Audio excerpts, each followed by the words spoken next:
Vous êtes mariés depuis combien de temps? 20 ans. Exercez-vous un travail à l'extérieur? J'ai toujours été ce qu'on appelle une femme à la maison. Vous avez combien d'enfants? 3. Ils sont grands. Ils ont quitté la maison. Vous vivez donc seul? Non, j'ai mon mari. Et il reste toujours à la maison? Ah non, il est dans l'enseignement. Pourquoi voulez-vous divorcer? Il n'y a pas d'amour entre nous. Mais il y a longtemps que vous êtes mariés. Est-ce que ça a toujours été pareil ou... Oui, toujours pareil. Et donc maintenant que vos enfants sont grands et qu'ils ont quitté la maison, vous voudriez partir, c'est cela? Écoutez, mon mari est quelqu'un de très bien, je n'ai aucun reproche à lui faire. Il a été un excellent père et nous ne nous sommes jamais disputés. Nous avons un appartement qui est bien et nous aimons tous les deux la musique de chambre et nous nous sommes inscrits à un groupe de musique de chambre et donc nous faisons de la musique de chambre. Cela est très bien. Oui, très bien. Il n'y a pas d'amour entre nous. Il n'y en a jamais eu. Excusez ma question, mais avez-vous rencontré quelqu'un d'autre? Non. Et votre mari? À ma connaissance, non. N'allez-vous pas vous sentir un peu seul? Oh, je pense que si. Mais je préfère cette solitude à cette absence d'amour. Et comment se manifeste ce manque d'amour? Il ne se manifeste pas du tout.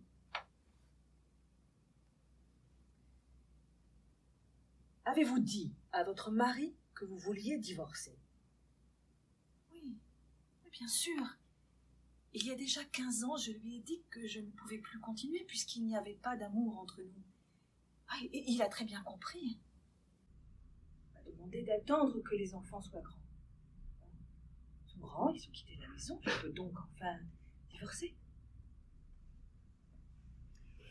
Et qu'en dit votre mari? Il m'a demandé de réfléchir encore. Il m'a demandé 100 fois ce qui n'allait pas entre nous. Et je lui ai répondu que ce n'est pas possible de continuer quand il n'y a pas d'amour. Alors il m'a demandé en quoi devait constituer cet amour et je lui ai répondu que je n'en savais rien, puisqu'il n'est pas possible de décrire une chose qu'on ne connaît pas.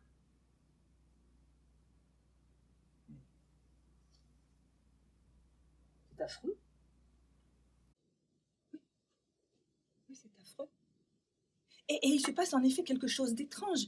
Mes sens, je vais parler du toucher, de la vue, de l'ouïe, commencent à me trahir. Par exemple, je peux dire que cette pièce est grande. Mais la perception que j'en ai est abstraite, en fait. Et c'est pour tout pareil. Les parfums, les musiques, les visages des gens, leur voix.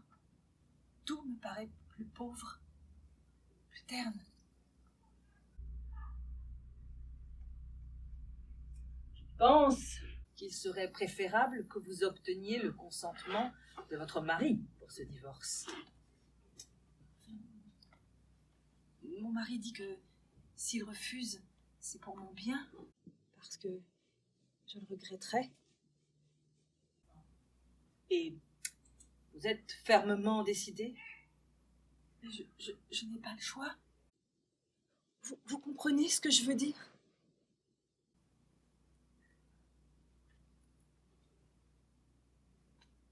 Oui, je crois.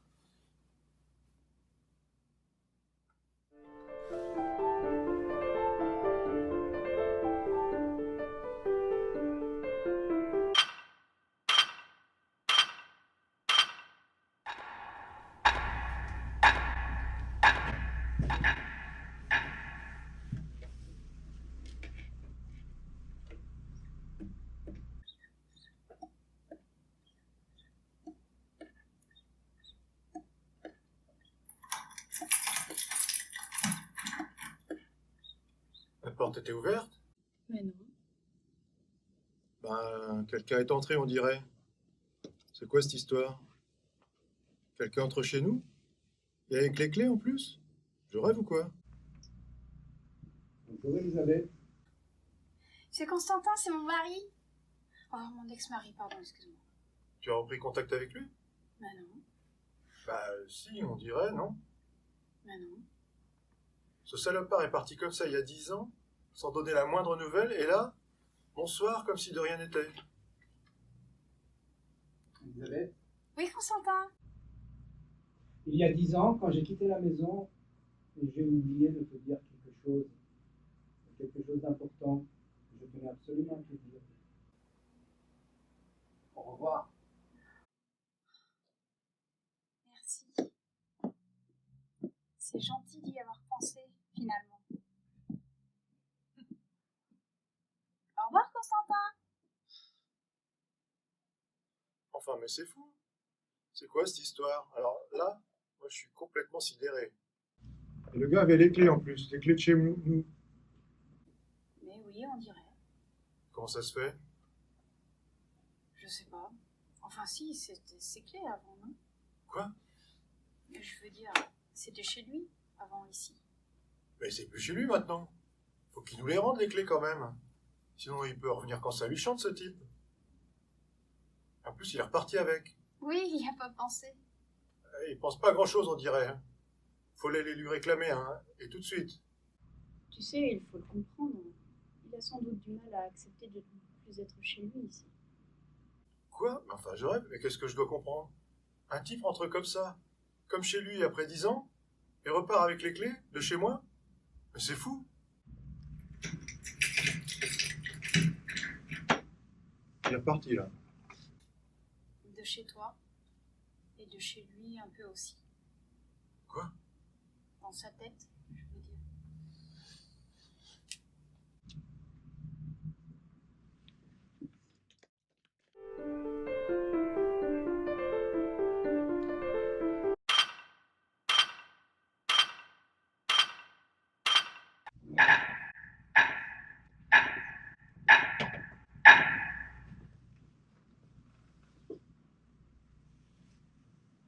Écoute, Annie, j'ai demandé à te parler parce qu'on m'a dit pour la situation et cela m'inquiète beaucoup.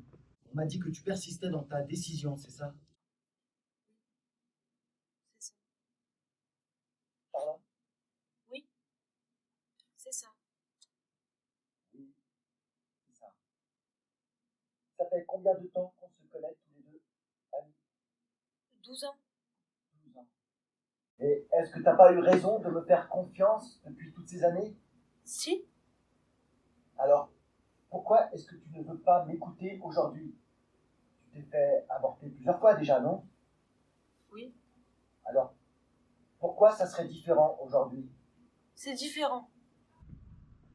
C'est différent. Oui, c'est différent. C'est différent. Et qu'est-ce qui est différent? C'est mon bébé. C'est l'enfant de mon amour. C'est l'enfant de ton amour. Oui, C'est-à-dire? c'est l'enfant de Frédéric. C'est notre enfant, à moi Et à Frédéric. Écoute, Annie, tu sais très bien que tu ne pourras pas compter sur cet individu. Comment est-ce que tu ferais pour t'occuper seule d'un enfant? Dis-moi. J'ai de la joie. Ça me donne de la force. Tu as de la joie? Oui, Enfin, tu as peut-être de la joie en ce moment à cause d'un petit bouleversement hormonal dû à la grossesse, mais ça va passer, Annie. non. Non, c'est l'amour. L'amour de qui? L'amour de Frédéric. Frédéric. Tu me parles encore de Frédéric, mais c'est quelqu'un qui a encore plus de problèmes que toi, Annie, et qu'on ne va pas pouvoir garder ici à cause de son comportement totalement inqualifiable. Alors oui, il est peut-être à l'origine de ta grossesse, mais ce n'est certainement pas un père sur qui tu pourrais compter. Réveille-toi, Annie. On s'aime. On est amoureux et j'attends son bébé. J'aimerais bien, Annie, que tu arrêtes de me parler d'amour en rapport avec cet individu. Je connais très bien, moi, ton Frédéric. Je l'ai pratiqué pendant des années. Il est détraqué. Et en plus d'être violent, il a tenté d'exploiter sexuellement plusieurs femmes du centre. On a menacé de le dénoncer à la police. Oui, allô? Oui, non, mais je vous ai dit que ça ne m'intéressait plus. Oui, j'ai changé d'avis, c'est tout. Je peux m'en aller. Non. Non, non, Annie, tu ne peux pas t'en aller. On a une décision à prendre. Pour toi, pour ton avenir, une décision importante. Est-ce qu'on le garde ou est-ce qu'on ne le garde pas, cet enfant? Frédéric et moi, on a décidé de le garder. Et tu ne vois pas qu'on essaie de te parler en ce moment? Que je ne suis pas le seul à te parler comme ça? Que tous les gens que tu connais te parlent comme je suis en train de te parler en ce moment? On te dit que tu vas au-devant d'une grande tragédie, Annie. Que tu vas être extrêmement malheureuse, que tu vas souffrir. Depuis que j'ai de l'amour en moi, je me sens très heureuse. Mais ça n'existe pas, l'amour, Annie, merde! C'est dans ta tête. C'est quelque chose que tu te fabriques.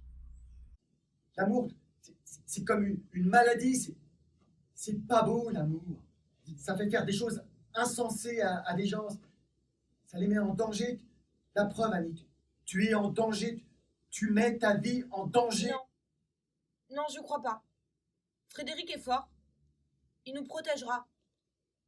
Annie, tu es amoureuse d'un détraqué, hyper violent, asocial, alcoolique, dragueur compulsif. Mais alors pourquoi je me sens si heureuse? Ce qui se passe en toi, c'est simplement une réaction neurochimique due à la grossesse, c'est tout, Annie. C'est quelque chose que tu te fabriques à toi-même. C'est comme si tu t'étais prescrit un excellent antidépresseur. Voilà, c'est tout.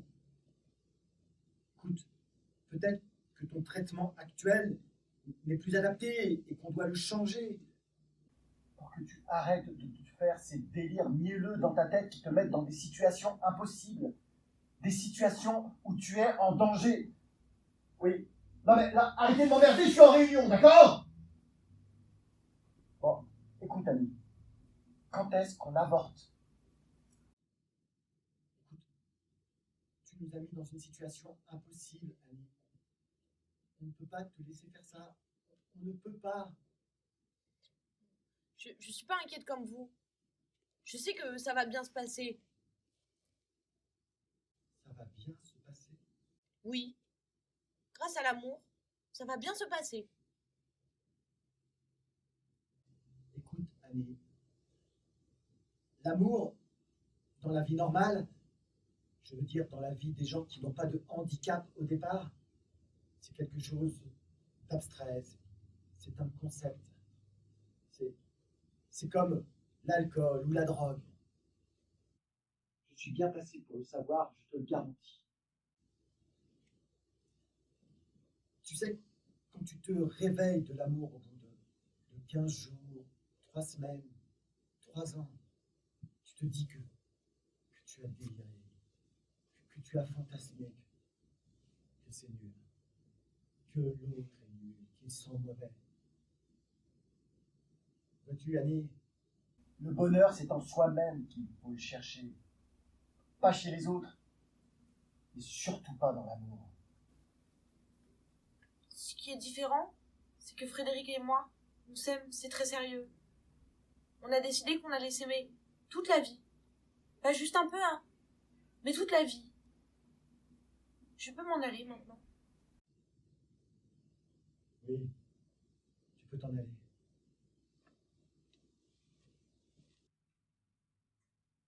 Ne faites pas de soucis. Je sais que ça va bien se passer puisque je me sens heureuse.